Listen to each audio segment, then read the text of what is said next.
and in the press release, and in this like broader event that had Stephen Miller and many others in it, they lay out how, oh no, we're serious. We are criminalizing dissent. If you're a liberal, if you're a leftist, if you're part of a liberal or left-wing group, look out, because we are going to throw the book at you. The new Red Scare era is here. The new McCarthyism era is here. And they released a press release here that says the Trump administration unleashed a global campaign to crush radical left terrorism. That's, okay, fucking insane. That's point number one. Point number two is, think about who they consider a terrorist.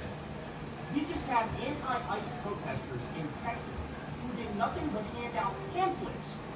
They are now in prison for years because of these fucking psychopaths. You understand that? You don't have to do any violence whatsoever, not even a little bit, and they will throw the fucking book at you. If you're a liberal or a leftist or part of a liberal or left-wing group, they're going to try to accuse you of being a terrorist or a terrorist adjacent. Okay? In this press release it says, under the leadership of President Donald J. Trump, far-left extremism will be treated with the same seriousness and ferocity the world has long reserved for jihadist terrorism. So like I said, it is a whole of government mindset approach, where now you are public enemy number one if you're a dissident. You disagree with Trump, you disagree with the government, you are on their fucking radar and they're creating a fucking blackmail triangle on you. They're going to try to take away your rights. That's what this is. That's what's going on here. Just incredibly disturbing, bro. Like I said, I'll cover this more on Monday, give you guys some videos, show you what Stephen Miller was saying. But understand, this is NSPM 7. This is NSPM 7. And it's kind of crazy how little coverage this has gotten. This is the most anti-free speech thing I've ever seen in my life. It is the most un-American thing I've ever seen in my life, and they are going for it. They're going for it. Okay. Well, ironic we're talking about that. They're accusing leftists of being terrorists. At the same time, ICE are literal terrorists, and they're doing terrorism all across this country. Well, guess what? Remember the guy who did the most recent ICE murder? I know there's one like every other day. They're probably on Kyle. Which one is that? The most recent ICE murder that just happened?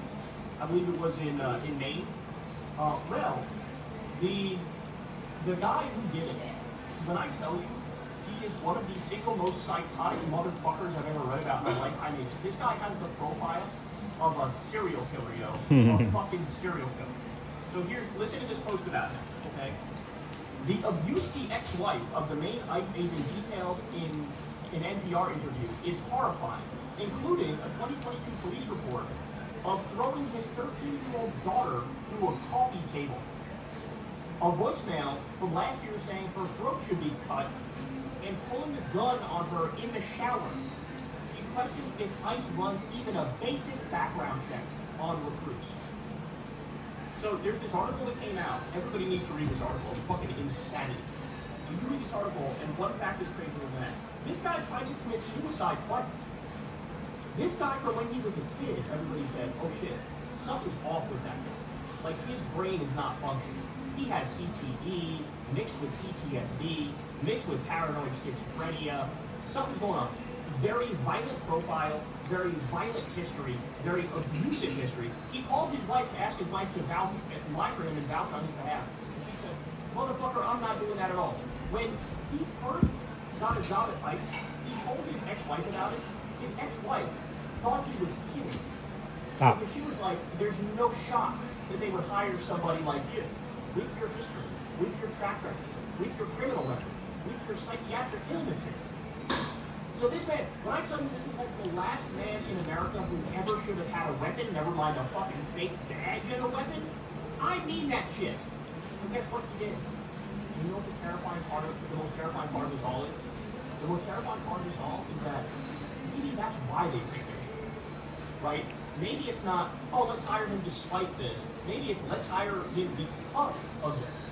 Because there's nothing Trump wants more than criminals who will do crimes on his behalf for his purposes. This is why I say ICE is not a government agency. It's a paramilitary, and it's a Gestapo agency. Okay, it is a criminal gang, is what it is. And they don't care about the Constitution. They flout the Constitution on a daily basis. They don't care about the rules. They don't care about the regulations. They don't care about checks and balances. Their job is to terrorize Americans, and more specifically, terrorize whoever the fuck Stephen Miller or Donald Trump want them to terrorize. And now you know. When you look at the people they're hiring. I told you they're hiring criminals. They're hiring the worst of the worst. They're hiring the dregs of society. They're hiring fucking cowboys and 3%ers and people in the KKK and people with domestic violence history. Every fucking thing you can think of.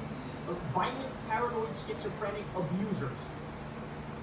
And by the way, I believe it was the same guy. He was reporting pulling a gun on somebody innocent and threatening to murder them not that long ago. And now, you look him on the streets, now he fucking did.